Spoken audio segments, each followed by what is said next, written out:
Menguruskan kedua-dua akaun pelanggan dan pejabat boleh menjadi rumit untuk firma guaman, tetapi akaun SQL memudahkan proses dengan menyepadukan kedua-duanya menjadi satu. Firma guaman biasanya menguruskan dua jenis akaun. Akaun pejabat mengandungi semua dana kepunyaan firma, termasuk yuran yang diperoleh, dana operasi, dan bayaran yang diterima untuk perkhidmatan yang dipersetujui.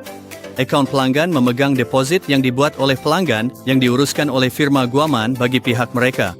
Dana ini digunakan untuk pembayaran kepada pihak berkuasa tempatan, cukai, ejen, yuran profesional, dan perbelanjaan berkaitan pelanggan yang lain.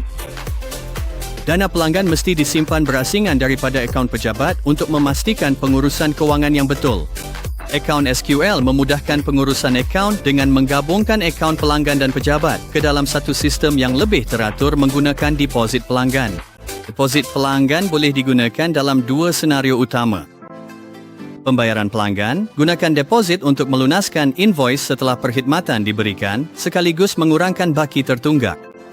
Pemulangan deposit, laksanakan pemulangan deposit apabila firma guaman mengagihkan dana kepada penjual atau pihak berkaitan lain selepas transaksi selesai mengikut terma perjanjian. Sekarang mari kita lalui proses dalam perakaunan SQL. Deposit pelanggan dikumpul dan diletakkan dalam akaun amanah berasingan daripada dana operasi firma untuk pengeluaran masa hadapan. Langkah-langkah merekod deposit pelanggan. Navigasi ke pelanggan, deposit pelanggan, klik baharu. Pilih kod pelanggan dan laraskan tarikh dokumen jika perlu. Akaun deposit akan lalai kepada prabayar, tetapi memandangkan sistem kami membenarkan berbilang akaun prabayar, anda boleh memilih akaun yang sesuai. Seterusnya, pilih akaun bank yang menerima deposit. Jika berkenaan, masukkan sebarang cek bank atau nombor cek. Masukkan jumlah deposit, contohnya RM100,000. Kemudian klik simpan. Untuk perakaunan catatan bergu, transaksi ini akan direkodkan sebagai debit akaun bank, kredit prabayar, akaun deposit yang merupakan liability semasa. Oleh kerana ini adalah deposit, ia tidak akan direkodkan di bawah akaun pelanggan pada peringkat ini. Setelah perkhidmatan diberikan, invoice jualan akan dikeluarkan untuk yuran guaman, bayaran balik, pembayaran, dan charge-charge lain. Template invoice firma guaman contoh dalam akaun SQL mengikut struktur standar yang memastikan kejelasan dan ketepatan dalam pengebilan. Invoice tersebut merangkumi rujukan penting. Rujukan anda, nombor kes pelanggan. Rujukan kami, nombor rujukan dalaman firma guaman. Ia juga menyenaraikan charge di bawah kategori seperti jumlah perkhidmatan guaman, bayaran balik, pembayaran, dan charge-charge lain. Pada pengaki, invoice memberikan pecahan yang jelas tentang jumlah keseluruhan tidak termasuk cukai, jumlah cukai perkhidmatan, dan jumlah besar termasuk cukai. Apabila invoice dikeluarkan, baki tertunggak boleh diimbangi menggunakan deposit pelanggan. Langkah-langkah untuk menggunakan deposit pelanggan pada invoice. Navigasi ke pelanggan, pembayaran pelanggan. Klik baharu. Dan pilih kod pelanggan. Di sebelah kod pelanggan, klik menu lungsur dari deposit untuk memilih deposit. Sistem akan menggunakan deposit secara otomatik untuk pembayaran ini. Akaun yang diterima akan bertukar kepada akaun deposit prabayar dan bukannya akaun bank. Laraskan jumlah pembayaran supaya sepadan dengan jumlah invoice. Tutup invoice. Kemudian klik simpan.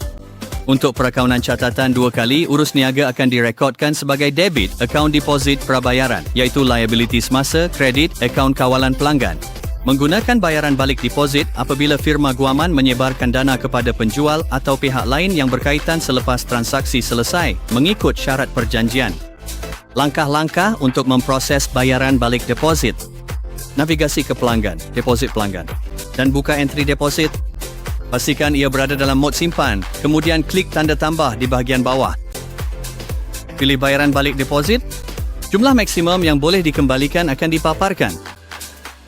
Pilih wang tunai atau akaun bank untuk bayaran balik.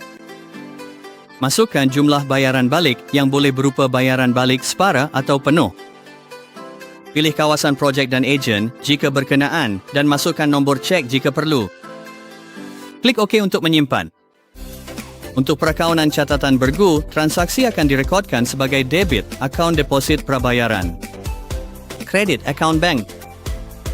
Langkah ini mengurangkan jumlah deposit dengan sewajarnya. Akaun SQL menyediakan akaun deposit prabayar lalai, tetapi firma undang-undang yang mengendalikan berbilang akaun amanah mungkin memerlukan akaun tambahan. Langkah-langkah untuk membuat akaun deposit prabayaran tambahan. Navigasi ke GL, kekalkan akaun. Di bawah liability semasa, klik baharu. Masukkan kod GL. Tambah penerangan. Tandakan jenis akaun khas. Pilih akaun deposit. Klik OK. Kini, akaun prabayaran tambahan Anda telah disediakan. Akaun SQL menjadikan pengurusan akaun pelanggan dan pejabat mudah dan cekap dengan menggunakan deposit pelanggan untuk mengendalikan pembayaran dan bayaran balik, semuanya dalam satu sistem. Hapuskan penjejakan manual, pastikan rekod kewangan yang tepat dan perkemas pengurusan deposit. Bersedia untuk memudahkan perakaunan firma guaman Anda? Mulakan dengan perakaunan SQL hari ini. Langgan YouTube kami untuk video terkini. Ikuti Facebook kami untuk kemas kini terkini. Pergi ke tapak web kami untuk laporan dan panduan. Ia begitu mudah.